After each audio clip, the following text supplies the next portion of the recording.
Hi, I'm Megan Kolb. And I'm Mike Garrity. And welcome to another episode of 3 Wide Life. This week, we're talking youth in racing, the NASCAR stars that are up and coming. That's right, we have Bubba Wallace, the first African-American driver to ever win in the K&N Series. He's also a winner in the NASCAR Camping World Truck Series, and he drives for the legendary Kyle Busch. In addition to Bubba Wallace, we have Ryan Blaney, who has a household name, third-generation driver. That's right, his father runs in the NASCAR Sprint Cup Series, his uncle runs wing sprint cars. So what's it like for Ryan trying to get to the racetrack every weekend and living under the shadow of being a Blaney in motorsports? Ryan, last time we hung out with you was at BKR, but we're going to get a little bit more personal, and we're at the shop you pretty much grew up racing at. Your family's from Ohio, where your grandfather, your uncle, and your dad grew up racing sprint cars. What got you to move to North Carolina, and how did that all come about? Well, you know, we lived in Ohio for a few years when my dad was still racing with the Outlaws, and then when he got an opportunity to Bill Davis Racing and to get into NASCAR, you know, this was kind of the spot to be. So we moved to High Point, right next to Bill Davis Racing at the time. And then it just kind of went from there. I was only about 3 or 4 when we moved down here, so I didn't really get the full dirt feel. You know, I was really young when my dad was still racing, so I never really got to grasp the concept of dirt racing, but I've got to learn a little bit about it down here. And it's been nice growing up here in North Carolina, where it's kind of NASCAR central down here, so it's been good to be around all the race shops to where you can always be around your guys and just be down here where all the action is. Your dad races full-time. You started off racing. Most kids, when they start off racing, race with their dad or their uncle or their grandpa or their family. How did you get started in racing with your dad also racing full-time? Well, actually my first race, I ran quarter midgets from the time I was about 8 till 13. And there's a little dirt track outside of Pocono Speedway. And it's shaped just like Pocono, a little triangle. And you know, we just went out there one weekend when there was a cup race just to have fun.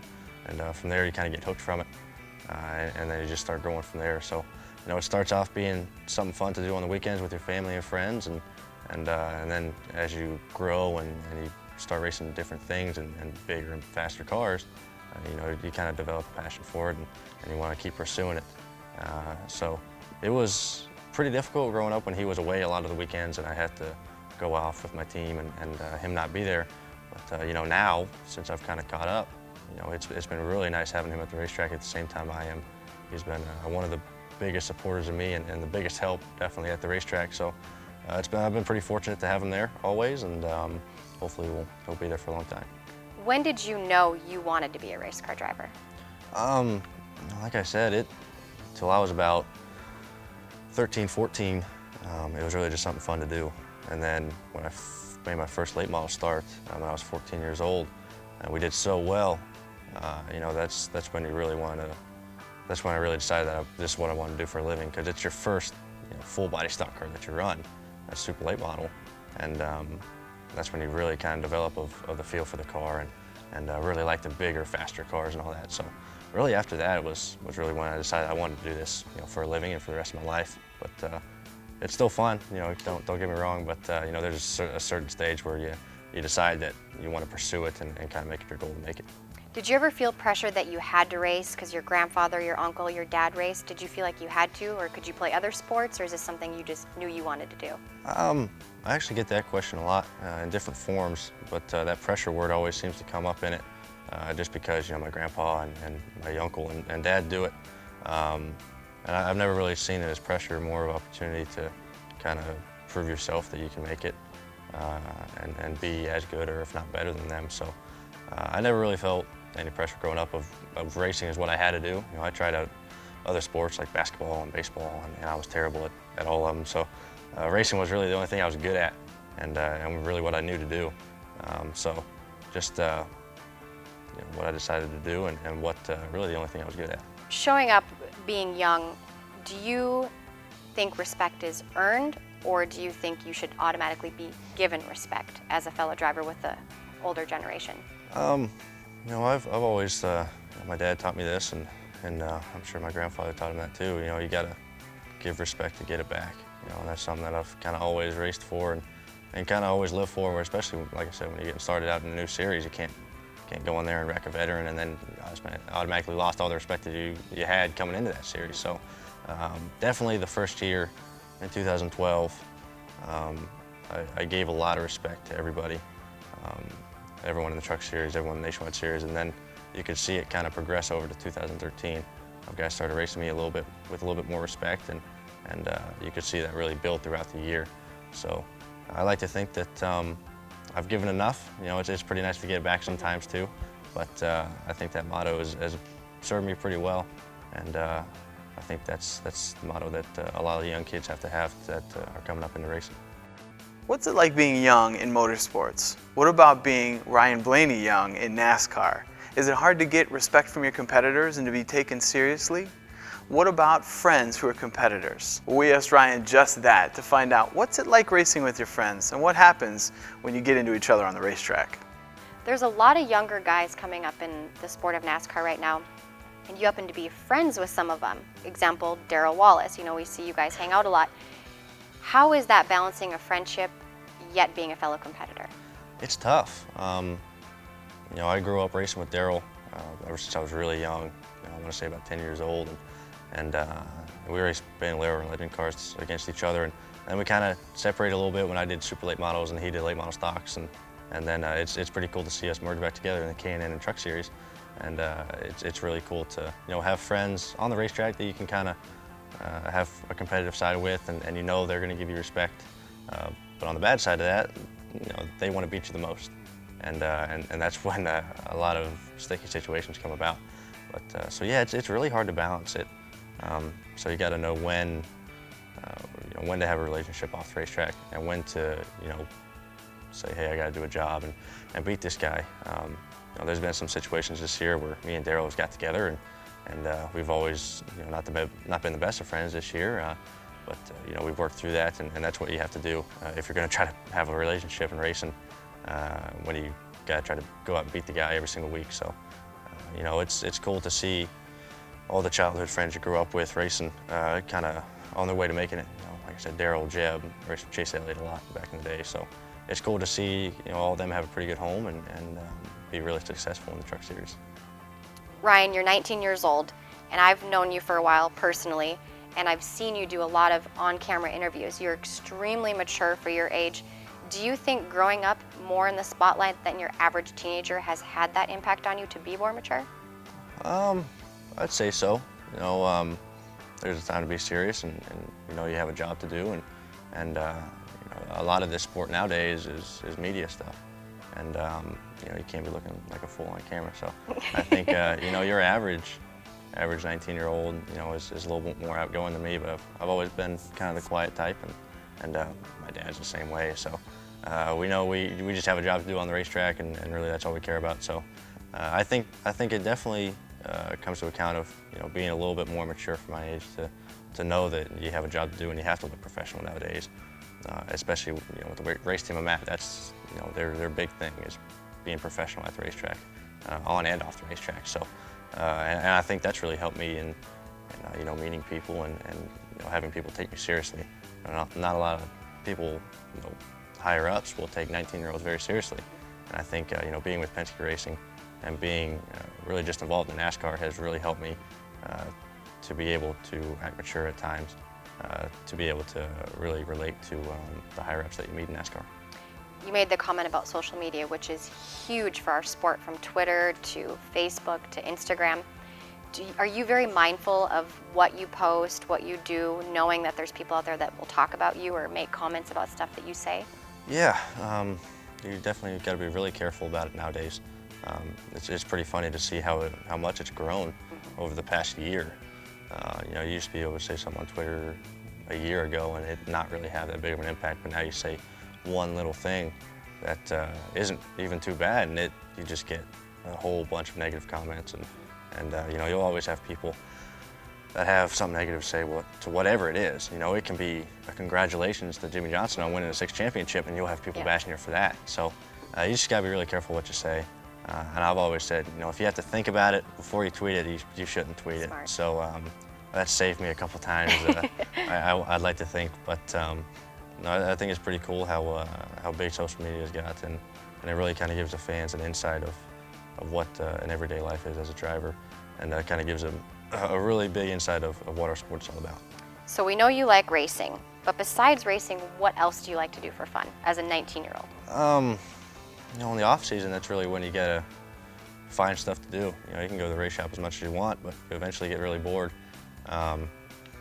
So, you know, it's what other 19-year-old, you know, doesn't like to play video games. You know, play video games a lot, and, you know, I like to try to take as many, I like to think of myself as a snowboarder, and I like to think I'm a snowboarder.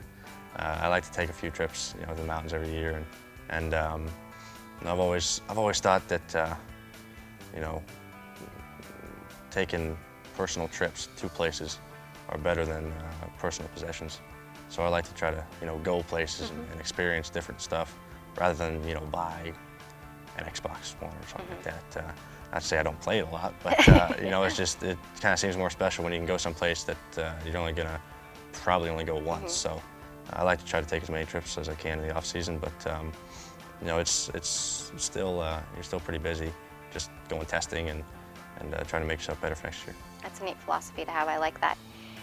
Your family goes to the races with you a lot. You have 2 sisters, a mom. I always see pictures posted on, you know, Twitter of you guys together. What's it like growing up with 2 sisters, being around a racetrack? Good and bad. You know, it's especially the older one. I know a lot of people know Emma Blaney. She's been, you know, one of my biggest supporters all through my race career. She's been at almost every single race, and just been a huge help to me. You know, she really got me into social media. You know, I wasn't really a big fan of it, and then she kind of kept egging me on about it, and you know, you eventually start doing it more and more. So she's been a huge help. My younger sister, Erin, you know, when my dad was racing dirt stuff, you know, she was really young. She was only about 1 or 2 when he got out of it, and you know, she was a big gymnastics star, you know, about a year ago. And you know, she had a kind of a bad accident a few years ago that kind of delayed that. But you know, so they've been a huge support to me, and they've really been at every race pretty much this year. And just seeing that support from your family really makes you feel good and wants you to do good as a driver to get them, you know, what they deserve and kind of make their trip worthwhile. Bubba Wallace sure has made a name for himself in this sport, but he didn't enter into the sport the traditional way. But as soon as he got on the track, he knew that this is what he wanted to do for the rest of his life. I'm here with NASCAR Camping World Truck Series driver Bubba Wallace. Well, Bubba, your name has come up a lot in the last few years, but let's start from the beginning. How did you get your start in racing? I started when I was 9. My dad played, he didn't play anything. He bought a motorcycle, Harley Davidson, and he wanted to get all fixed up, make it look good. And the guy that did it for him, Chris Rogers, invited us to come out to watch one of his races, and we got hooked. We were sitting in the stands, seeing kids younger than me doing it, and we really enjoyed it. Really had a blast watching, and so the next weekend we went out and bought a go-kart and had fun. Where does the nickname Bubba come from? The day I was born, or shortly after, my sister gave me the nickname. We don't know why. We don't know if we couldn't say brother or what, but Bubba has stuck with me. And being that my dad's name is Daryl, too, makes it 10 times easier at the racetrack. When someone yells Daryl, he turns around. I don't. I ignore them. I don't mean to, but keep going. So Bubba is my name at the racetrack. So you started off in go-karts, and where did it transition from there? How did you move up in the ranks of racing? There's so many ways, so many paths that you hear about nowadays that kids have taken to get to where they are now. And I took I want to say the normal asphalt ranks, but go-karts, bandoleros, legend cars, late models, K&N series, and now the Camping World Truck Series. So most kids start off playing basketball, football, baseball. What made you decide to gravitate towards racing, being you didn't have the background? I don't know. I did play basketball for 3 years before I raced, and just something different. I'm always up for something different and new and something exciting, and that was definitely for sure, you know, the thing that kind of caught my eye. So I kind of went with it, and wasn't that great at first, but practice makes perfect. Well, your first year with Drive for Diversity ran in the K&N Series. You were the first and youngest African American to win at Greenville Speedway. Did that change your career, winning right off the bat?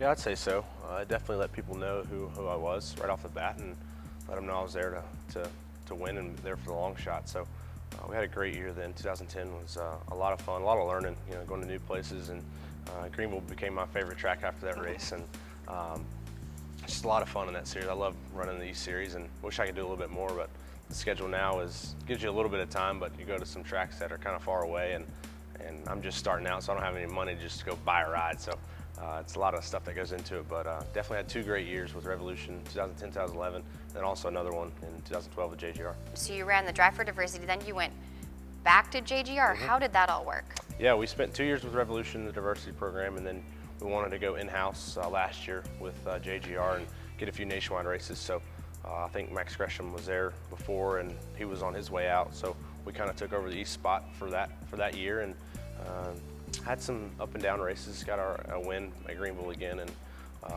we were able to do some nationwide stuff. So we wanted to keep it all in-house, keep it all in one building, so I can learn more about the cars and even going up to nationwide. Bubba Wallace competes against some of the top-level NASCAR drivers each week at the track.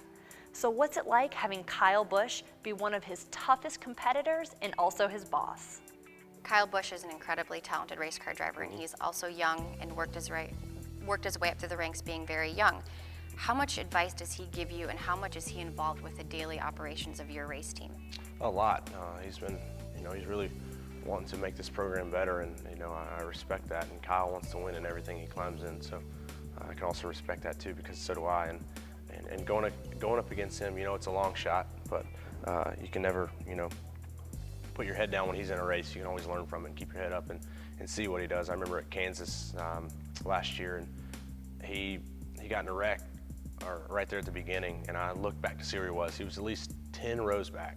2 laps he was passing me. Whoa, going, and I'm like, dang, he's pretty good. So it's an honor to run with him, and it's an honor to be his teammate and one of his drivers. So if I can become half of what he is now, it'd be awesome. Would you say you look up to Kyle Busch? Yeah, for sure. He's away from the racetrack. He's a guy you can get along with, and he's goofy, and I didn't see that side until he's finally getting to hang around him. And then at the racetrack, he's there to help you. He's strictly business, but he also has a fun side to him, and he has a fun way of working with you and trying to make you better. Now, Kyle gives you racing advice. Does his wife give you fashion advice? Because you're kind of fashionable. You wear red shoes and kind of step outside of the box. Does she help you with that? No, not really. But I did get her a car from her, so that's about the only thing. Well, Bubba, you're clearly a talented race car driver, and you've proven yourself.